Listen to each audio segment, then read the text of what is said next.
TV after Newcastle 2, West Ham 2. I'm here with Liam.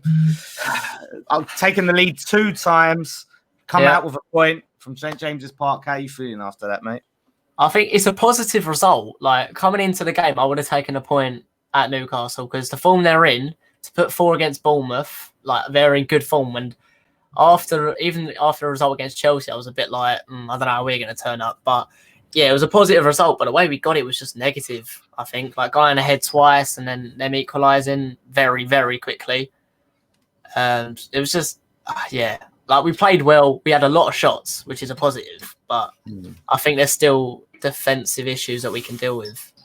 I think you're right. Like, the whole tone, the whole feeling would have been different had we gone behind twice and then got the point. You'd come out feeling a little bit more positive, but because we went ahead twice and then came out of a point, it's a little bit harder to take. Yeah, and like you said, everything that came out of Chelsea was positive than the fight we showed. Even when we went 1-0 down after VAR, and when they got our free kick goal, we went 2-0. We still showed the fight and everything like that. Obviously to go through and win the game, and that's what us fans was raving about. It wasn't the fact that we played very well, it was the fact that everyone showed fight and everyone showed that they wanted to win and stay in the Premier League.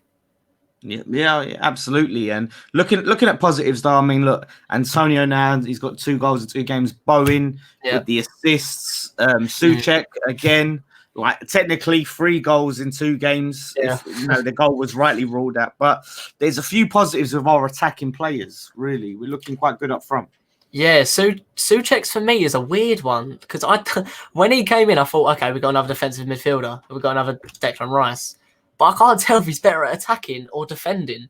Like, he's a very balanced midfielder, which is obviously very good because Declan's not the best going forward.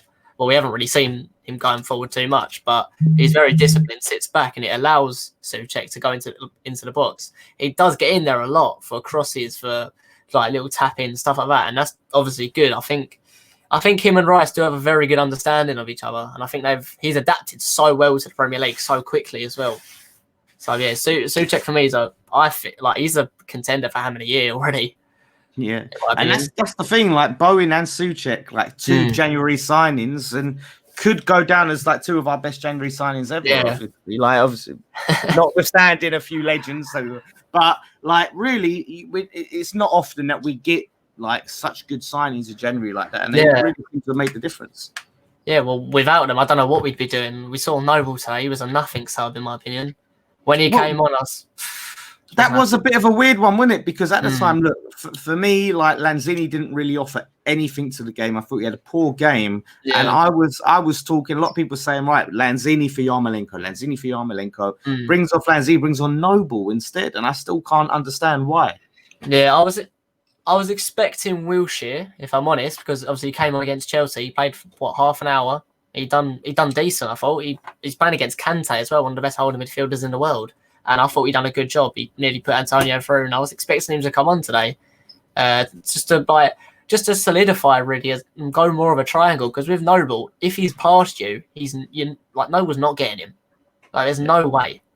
And yeah, I just thought it was a nothing sub. I thought Yarmolenko is very sharp. I think he needs to start against Burnley. That shot he had when Souček laid it off and he just struck it, the power on it was unbelievable. I think he should start against Burnley on the right, Bowen on the left. He looks hungry, doesn't he, Yarmolenko? He looks hungry. He's trying to put the point, I think. Yeah, absolutely. And I think now, just like you said, give him a start. I mean, obviously, look, 3 points Chelsea, 1 point against Newcastle. How are you feeling about survival after these couple of results? I think 1 point and we're up. 1 more point, I think, personally, is all we need, because I can't see Villa getting 2 wins in the games they've got left. They got Liverpool at the minute. I don't know how it's going. They're holding on. They're 0-0 at the moment. I've got it on up there, but so far they're 0-0. They're clinging on. They got Man United next as well, so that's a bit of a struggle. Massively Man United, yeah.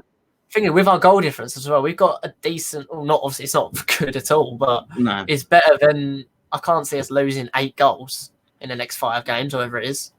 Yeah, so I think 2 points and we're up.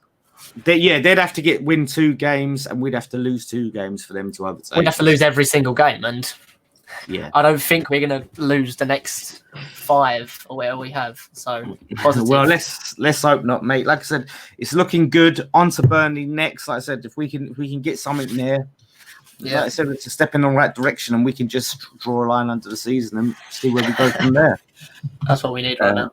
Yeah. So thank you so much for coming on, Liam. Like I said, we'll see what happens on Wednesday. Come on, you irons.